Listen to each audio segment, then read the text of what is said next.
Governor, I want to think about those voters who heard those three pledges that Donald Trump made, which you summarized quite nicely, and said to themselves, I too am if not anti-political person, and I see all politicians as corrupt. And the job now for someone like you is to begin to quantify how off the grid the corruption and the money flowing somewhere is relative to even a normal corrupt politician. Where is the money going if we were to follow it? How do you begin to tell the story in ways that can actually be felt by a normal person? It's so staggering, and they're not interested in building or rebuilding trust with the American people. That's not their goal or their intent.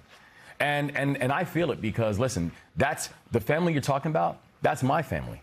I don't come from a political background. I'm not a person who's gone from office to office. This is the first elected office I've ever held in my life. And I've never been someone who's been involved in the political world. I did because I wanted to end child poverty in the state of Maryland. That's why I ran just a few years ago.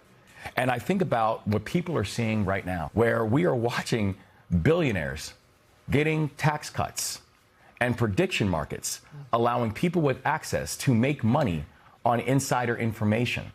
And the president of the United States, whose family has made billions of dollars since he's been back in public office.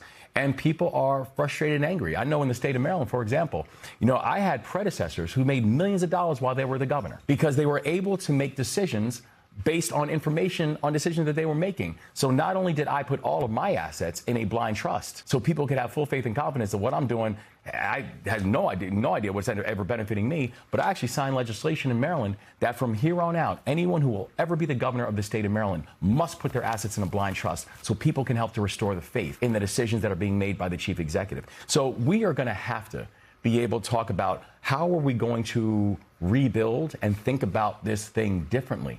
Because the grift that is happening right before our eyes, the usage of the pardon power, and how you're watching people who he is pardoning and then turning around and investing in his kids' companies, this is something that is going to not just continue to erode of public faith in public service, but also something that's going to have long-term consequences about how this country navigates itself.